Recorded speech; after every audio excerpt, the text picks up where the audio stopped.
The Penguins lose. Oh, wait. They didn't lose. They won? Huh?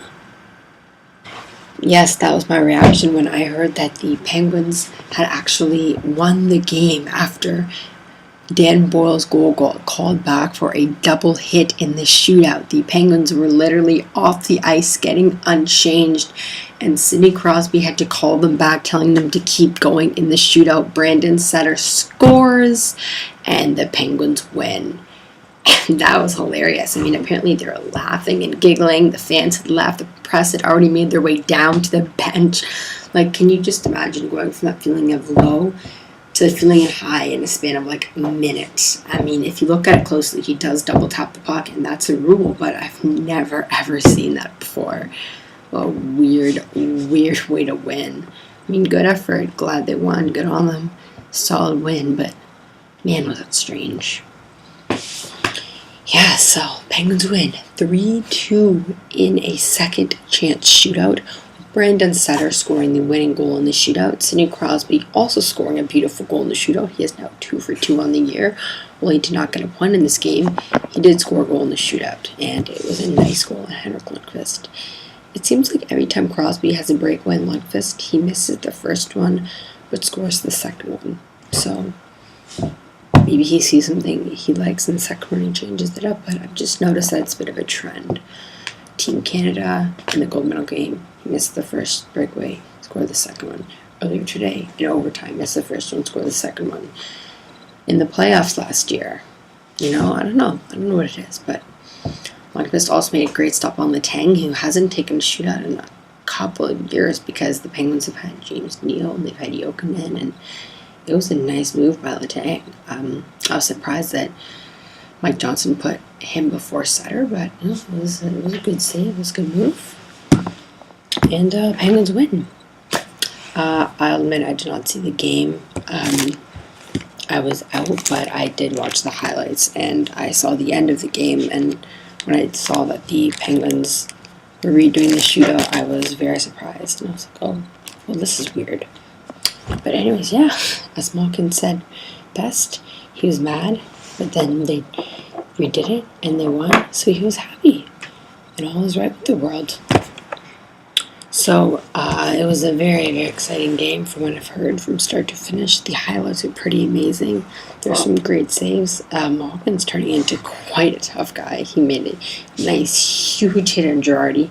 Perfect hit in the chest, not a head at all. Girardi did come back to finish the game, which is good to see. But it was a brilliant hit, and I don't really know how I feel about Malkin taking so many penalties. I think he's third on the team in penalty minutes. Deep down, he has 60. I think he leads the league. He's a maniac. Dupre's second. Malkin's third. He's more than Crosby and Letang. Yeah, I don't know. I mean, I guess it's good, but I'd rather see him scoring on the scoreboard than taking himself out of the play by spending 2 minutes in the box and having to make the penalty killers play really well. Despite how good the Penguins' penalty kill is, it has to be good because they take so many penalties. They are first in the league in penalty minutes. They average about 14 minutes of penalties a game, which is 7 minor penalties, which is way too many for any team in the league. Yes, they're top 5 in penalty killing, but we don't want to risk it. That could come back to haunt them. I would much like to see them take less penalties. Chicago's first in the league on the penalty kill, and they don't give up a lot of power play opportunities for the opposing team, and that would be something that Pittsburgh should look to improve on. I'm glad that penalty kill is working so well, and if you're going to take a lot of penalties, you better kill them off, but I'd like it much better if they took less, because being tough doesn't always have to equate to taking a penalty. You can still be tough and make a nice, hard play without taking a penalty, without retaliating, like Letang has done that a lot this year. Crosby, Penguins have had a little bit more oomph and vigor to their game, piss and vigor, which I've liked. Letang and Malkin especially, but you can do that without penalizing your team. So I would like to see them take less penalty minutes, especially Steve Downey. He's got to tone it down. He's a little bit crazy. So yeah, anyways, It was a big win. Penguins now head to Montreal where they play tomorrow night against a team that's won 6 in a row. So 2 pretty hot teams. Their games are always crazy, high-scoring games. Crosby always plays well in Montreal. As his boyhood team, Letang also always does well in Montreal. Fleury, oddly enough, does not usually play that well, but it's going to be homecoming for lots of guys. There's lots of French players at the team. Word came out today that Pascal Dupuis will not make the trip. He went to see a doctor in Pittsburgh. He somehow got injured in the Rangers game. I'm not really quite sure how that happened, and that's a big loss for the Penguins. However, only Maata could be back, and that's amazing. That's ridiculous. Like, this kid got cancer like 2 weeks ago, and he's already ready to play. Like, unreal. The kid's a stud. It'd be interesting to see who they take out of the lineup, because all the defensemen have played pretty well. I would put Maata with Ehrhoff and leave the Martin and the Tang pairing, and I would take I would take either Skiddy or Bertuzzo out and put Bertuzzo with Dupre, or leave Dupre and Scary as a pairing. The Penguins also put Blake Como on Crosby's line today at practice, and my thought was, why? Why would you do that? Nick Spaulding on the second line and Blake Como on the top line is atrocious, especially coming in against a team that's one of the hottest in the league right now. They just got Sergei Gonchar for the power play. Neither of them are top 6 players. You have Beau Bennett. I know you want to ease him into lineup. I'm sorry. That's BS, okay?